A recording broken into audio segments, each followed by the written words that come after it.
Madame, mademoiselle, monsieur, bonjour et bienvenue dans ce magazine. Nous poursuivons notre découverte de la lettre de Jacques avec le frère Dominique Collin qui vient de publier aux éditions Fidélité ce livre « Croire dans le monde à venir, lettre de Jacques à nos contemporains ». Dominique Collin, bonjour. Bonjour, Thierry. Je voudrais avec vous poursuivre dans cette idée de la lettre de Jacques. Quelle est la perception que lui-même a de Dieu? Oui, alors il y a d'abord un premier étonnement dans cette petite lettre, donc il fait 5 chapitres, très très courte, c'est qu'il n'y a que 2 fois la mention explicite de Jésus-Christ. Donc on est sur une épître chrétienne, un texte fondateur du Nouveau Testament, mais vous n'avez que 2 mentions, et encore en passant, c'est-à-dire vous n'avez pas du tout de développement sur la vie de Jésus de Nazareth, vous n'avez rien concernant sa mort, sa résurrection, vous n'avez rien des grandes affirmations donc de ce qu'on appelle la dogmatique chrétienne, c'est-à-dire la foi fondamentale des chrétiens sur le Christ. Donc il y a un Christ qui est là quasiment en arrière-plan, ou plutôt il est le filigrane qui commande toute l'écriture de Jacques, mais Jacques a déjà compris qu'il est possible en fait même de croire au Christ sans vivre la foi du Christ, c'est-à-dire sans faire sien la confiance même de Jésus qu'il a mis à vivre selon l'évangile qu'il proclamait. Donc on peut très bien adorer le Christ sans le suivre en fait. Et ça c'est ce premier reniement en fait, cette trahison ou cette infidélité dès la naissance du christianisme contre laquelle Jacques veut mettre en garde. Il s'agit de redécouvrir que la foi du Christ est une foi qui s'adresse donc à un Dieu et pas à n'importe quel Dieu. Alors c'est intéressant parce que donc il y a une vraie théologie dans l'épître de Jacques, même s'il n'en fait pas à nouveau de développement. Il y a un verset qui dit le mieux à la fois qui est Dieu, enfin il y en a plusieurs, mais il y en a un qui est fondamental, c'est au premier chapitre, c'est le verset 17 qui dit « Tout don parfait et toute grâce excellente descendent d'en haut du Père des Lumières, chez qui il n'y a ni ombre ni variation due au mouvement de sa propre volonté, il nous a engendrés par sa parole de vérité. » On apprend des choses fondamentales sur Dieu. D'abord, pour Jacques, Dieu est celui qui donne. Donc, ce n'est pas d'abord quelqu'un qui dit des choses, ce n'est pas d'abord quelqu'un qui nous demande de faire des choses, c'est quelqu'un qui offre. Donc, toute la logique de la lettre de Jacques est construite sur cette idée que Dieu est un donateur. Et un petit peu plus tôt d'ailleurs, il dira que Dieu ne donne pas comme nous, les hommes, donnons. Il dit, si la sagesse manque à l'un d'entre vous, qu'il la demande au Dieu donnant à tous avec simplicité, sans faire de reproches, elle lui sera donnée. Donc Dieu est un donnant, il utilise un participe présent. Je rappelle qu'un participe présent, c'est un verbe qui participe de la présence. Quand on dit Dieu, on doit toujours penser qu'il est un donateur. Il ne sait faire que ça, si vous voulez. Et il donne, dit Jacques, avec simplicité, sans faire de reproches. Donc il n'est pas dans le calcul, il n'est pas dans le marchandage, il n'est pas dans le donnant-donnant, donc il est en dehors de toute logique économique. Donc Dieu est celui qui donne. Donc, toute notre vie est donc sous la lumière de ce que j'appelle cet amour inconditionné. Donc ça veut dire que de la part de Dieu, il n'y a aucune restriction au don qu'il donne. La seule condition, c'est nous, c'est de l'accueillir en fait. Parce qu'un cadeau ne reçoit sa pleine et entière signification de cadeau que s'il est aussi reçu. Alors nous avons à accueillir. Mais ce don nous inscrit dans une logique de la gratuité. Tout est grâce dans l'épître de Jacques. Et donc le monde de la suffisance est un monde qui ne connaît pas cette gratuité, qui ne connaît pas cet amour inconditionné et qui donc ne connaît pas Dieu. Alors quand il écrit donc au verset 18 « De sa propre volonté, il nous a engendrés par la parole de vérité », c'est de rappeler que nous sommes issus et nés de Dieu en fait. Et nous sommes nés de la parole de Dieu. Dieu, c'est une parole qui nous engendre. Donc il y a notre acte de naissance qui est inscrit même dans la parole. Et quand nous parlons, et tous les développements qui vont suivre, vont pour Jacques essayer de mettre en valeur le fait que si nous sommes nés de la parole, nous avons un usage de la parole qui peut déchoir quand on n'est pas vrai de notre origine qu'est Dieu, et une manière donc de bien parler, parce que c'est aussi et seulement par la parole que nous nous partageons que nous reflétons, entre guillemets, notre origine. Alors ce magnifique verset, donc, de sa propre volonté nous a engendrés, rappelle que nous avons aussi une loi d'incarnation. Enfin, une loi d'incarnation. Le Christ n'est pas, entre guillemets, le seul être que Dieu donne naissance par la parole. Nous aussi, nous sommes une sorte de parole faite chair, en fait. Et si nous sommes une parole faite chair, c'est pour que notre chair soit parole vivante les uns pour les autres.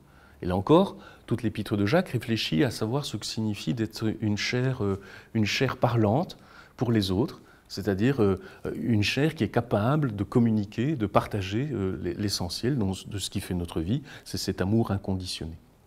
Alors vous avez par exemple un très beau verset, toujours au premier chapitre, au verset 22. Jacques écrit « Soyez les poètes, les réalisateurs de la parole, et pas seulement des auditeurs qui s'abuseraient eux-mêmes. » Le danger, à nouveau pour Jacques, c'est que l'on puisse entendre la parole de Dieu, mais d'une écoute qui soit une écoute un peu distraite, ou d'une écoute qui ne soit pas une écoute appropriante. S'approprier la parole, c'est devenir soi-même la parole. Il ne s'agit pas seulement de la comprendre, il ne s'agit pas d'entendre ce qu'elle dit, de comprendre si elle est dite en français, de comprendre le sens des mots. Il s'agit de prendre en soi la parole, c'est-à-dire de devenir soi-même la parole. Je vois que beaucoup de groupes chrétiens, quand ils lisent la Bible, cherchent d'abord à comprendre le sens des phrases, des mots, on va vers le grec pour aller vérifier, etc. Mais le plus important, c'est de s'approprier ce qui est dit, c'est de devenir soi-même ce qui est dit. Et pour Jacques, c'est ça. Quand on va écouter un prêtre prêcher dans une église, la question n'est pas est-ce que c'était beau, est-ce que c'est édifiant, est-ce que ça a été bien dit, ou même est-ce que c'était malin ou intelligent, c'est comment je deviens moi-même la parole qui a été prêchée. Et Jacques, en écrivant donc soyez pas seulement des auditeurs, mais des réalisateurs de la parole, insiste beaucoup sur cette manière de devenir soi-même ce qu'on comprend, ce qu'on écoute et ce qu'on aime. Si l'on veut, le but de la vie chrétienne, c'est de devenir soi-même l'Évangile, en fait. Formulation qui peut paraître un petit peu, je ne dis pas scandaleuse, mais un peu étonnante. Il faut qu'on devienne soi-même, dans sa chair vécue, l'Évangile qu'on n'a plus besoin alors de transmettre nécessairement par des mots, mais que l'on devient par sa vie. Et là encore, l'épître de Jacques, c'est une manière pour les auditeurs, les téléspectateurs, d'aller voir comment il déploie cet être devenu évangile, cette bonne nouvelle qui ne consiste pas donc à se référer à un message extérieur à soi, mais à devenir soi-même le message. C'est chacun d'entre nous qui devenons désormais, moi j'utilise maintenant le mot chrétien, un mot qui essaye de distinguer un petit peu le sens qu'est devenu couramment et sociologiquement le mot chrétien. Un chrétien, c'est celui qui fait partie du christianisme.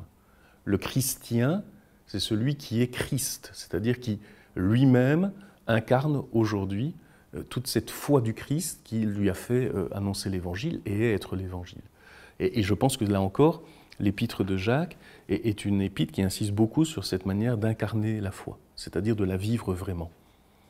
Et d'ailleurs, vous avez un superbe passage qu'il faudrait déployer et commenter plus longuement, qui est assez célèbre parce que c'est à l'endroit, au chapitre 2, où Jacques dit « À quoi bon, mes frères, dire qu'on a la foi si on n'a pas les œuvres ?»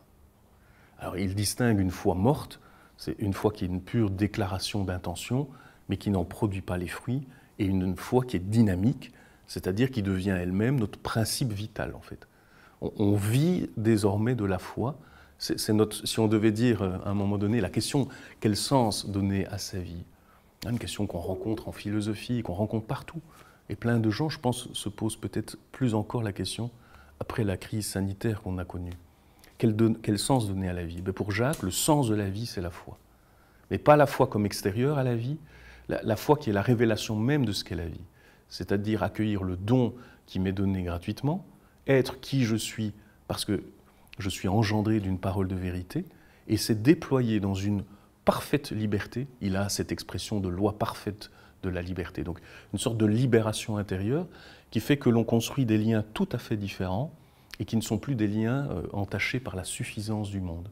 Et se lève donc l'espoir et l'espoir assuré d'un monde à venir, d'un monde de fraternité et d'égalité, où le sens de la vie, c'est la foi. Espoir, espérance, vous les mettez dans le même... Ah oui, je distingue habituellement, parce que là encore, c'est peut-être des distinctions un peu philosophiques, mais elles sont intéressantes. Parce que quand on a un espoir, ça veut dire qu'on envoie dans le futur une attente, c'est-à-dire une projection.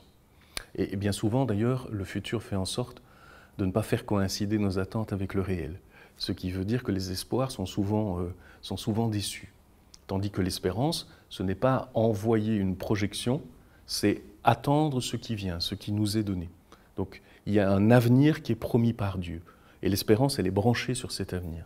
Donc elle le laisse plutôt venir qu'elle ne cherche d'abord à en occuper l'horizon par ses propres projections. Et donc on voit bien aussi que c'est un thème très important pour aujourd'hui, parce que quand on cherche à inventer un monde meilleur, le plus souvent on aboutit au même, et parfois même à un monde qui est pire que le précédent.